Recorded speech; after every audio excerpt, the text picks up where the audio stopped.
discuss the benefits of cannabis is Nela Kay. Nela is a hip-hop artist and owns Cali Green House, a collective here based in East LA. Nela, thank you so much for joining us in studio. Yeah, thank you for having me on this show. I'm excited to share my canna knowledge with the viewers. Awesome, sounds good. Let's go ahead and dive right in then. Can you tell us a little bit about your background? What made you get started in the canna business? Well, my family's always partake in medicating, and so it was a natural thing for me to do what I know and to invest in what I know, which is cannabis. And so my venture started in 2012, on the business side at least. Cool, and how has it been so far? I mean, I'm sure it's been a pretty quickly changing landscape, right, in terms of cannabis legalization and whatnot? Well, it's been a roller coaster and a race at the same time, but I love it, and I can't imagine doing anything else. Yeah, so walk me through it. I mean, what was the process like? You said that you're based in East LA, but did you notice that it was easier to get a start in different parts of the city? Honestly, I wanted to get a start any place that would allow me to. It was so difficult in the beginning. I remember looking for months and months and months, looking for just a building for them to allow me to operate my business. And I was so young at the time and so inexperienced in business. And I got a shot in East LA, and that's where I started. Thankfully, it's an area where I'm pretty familiar with, so it was easy for me to navigate. Right on, right on. So walk me through what's a little bit of the process. Let's say, let's imagine, if you will, that I'm a cannabis user, right? And I walk into your dispensary. How would you lead me through this? Well, you would walk in, and one of my lovely bud tenders would assist you. And the way they're trained to do this is they'll welcome you to our collective, first of all, and then they'll ask you whether you want an indica, sativa, or hybrid, and ask you what you're using it for. If you want to sleep, then we would recommend an indica. If you want something that'll be more uplifting, we would recommend a sativa. If you want something that's kind of in the middle, we'll recommend a hybrid. So it just really depends. Mostly people go for the indicas, something that's heavy and sedative. And so that's how we would point you the right direction to what's gonna fit what you need it for your use. So it's interesting that you say a lot of people seek out the indica, because I myself, I feel like that makes me really tired, right? And I generally get the sativa for that reason. Can you kind of explain why indica makes people a little bit more relaxed, whereas sativa is a little bit more high energy? Well, if you smell the indicas themselves, you can smell what it's going to make you feel like. They're a little bit more potent, they're a little more stinky, skunky, they smell stronger, and they're going to put you down a little more. They're going to medicate you a little heavier. Although there are some indicas that are not going to put you down as much, and you're still going to get pretty medicated, but you're going to still be functional. That's the case for me, but at the same time, I've been medicating for a while now. So it also depends on your tolerance. If you have a pretty high tolerance, an indica might not put you down, but it definitely is going to sedate you. If you have a low tolerance, then you're most likely going to maybe fall asleep and have snap. Right. Yeah. Well, so then what are some of the common misconceptions that people might have about cannabis if they're not sure they want to use it, or maybe they've been told many things that are negative about cannabis? What are some of the things that they've got wrong?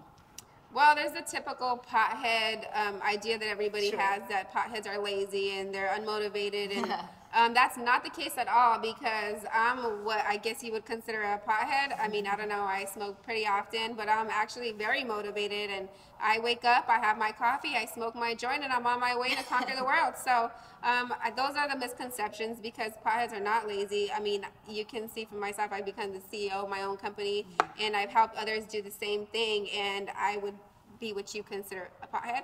Yeah. So that's a huge misconception. We're actually pretty creative and very adventurous people. Yeah, definitely. Well, and you partake in or you participate in something called Women Who Grow. Is that right? Women Grow. Actually, I've gone to a few of their meetings, and they're amazing. But I'm a part of a group called Angeles Emeralds, and we're a political group in LA County. We help the regulators to establish regulations and stuff like that, because the regulators, they really don't know. They're not really a part of the industry, but it is their job to regulate it. So it's our job to inform them and make sure that they have the right tools and the right information to do so. Right. So it's a little bit about public input in terms of the regulations. Is that what you mean? 100%. Right.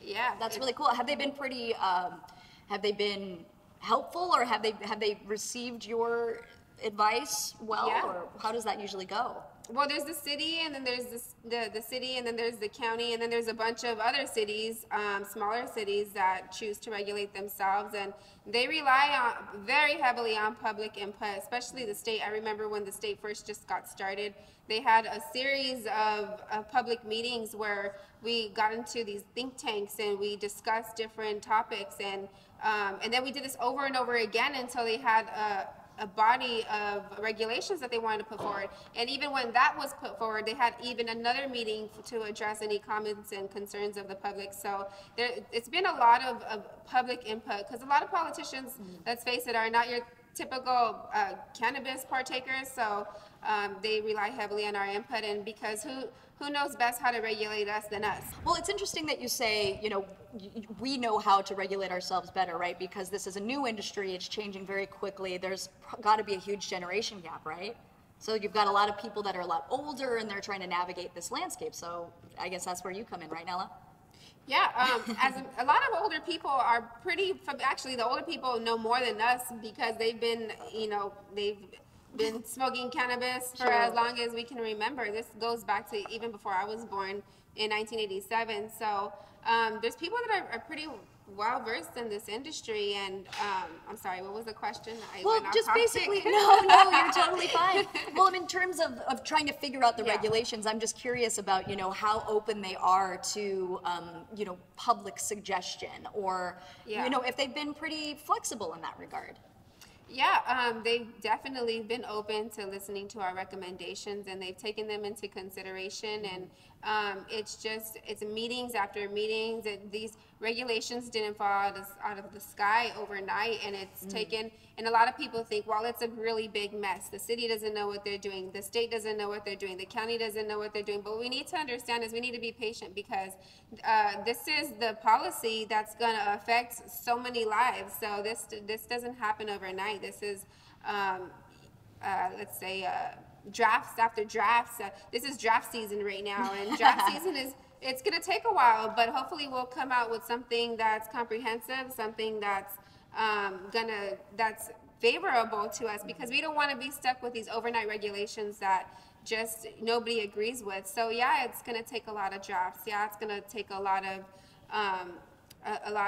changes, but it's what we need for us to establish something that we're going to be pretty satisfied with. We're not all going to be happy, but we're going to be pretty satisfied with what we have. And now that we have an opportunity to even participate in a legal framework where we don't have to be so afraid of getting raided and getting shut down and chased by the cops and the feds, and actually it's still federally illegal, but the local enforcement.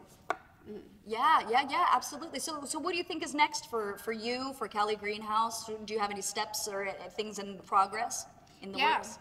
Well, we've been working very closely with the county through Angeles Emeralds and getting our permits together and stuff, and so that's been very, very progressive. And I remember when I started, we were actually facing enforcement, and we were getting letters, and so I called them up like, hey, what's going on? This is medicine, and you're taking away people's medicine. Not only are you taking away people's medicine, but you're taking away jobs.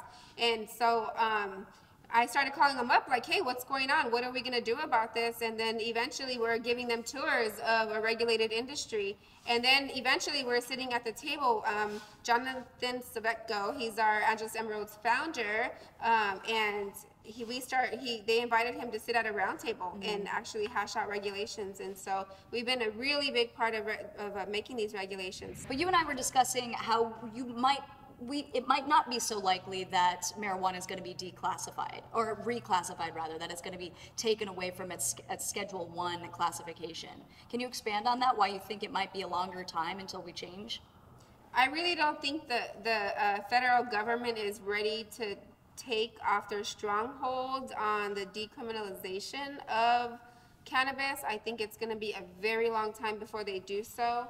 And not only that, once they do, they know what's going to happen to the industry. I mean, all the Marlboros of the industry and Coca-Colas of the industry, they're all going to rush in. So I don't see it happening anytime soon, because also that would mean eliminating the borders across the U.S. So it would allow interstate commerce, and that's a huge thing to deal with. That's a huge regulatory structure that I feel nobody is prepared to do right now, because we're still trying to get the states together. So I think after so many states legalize, after we have more than half of the U.S. legalized, I feel that it is a possibility, but we're still very far from that, and we're still learning so much about how to regulate this industry that I don't see it happening in the very near future, but definitely in the very distant future. Right. I would hope so. Well, in the meantime, as you know, the cannabis business continues to grow, we will we'll keep you guys in the know. So, Nela, thank you so much for joining us here today. We hope to see you back sometime soon. Thank you so much. Yeah, awesome. Thank you.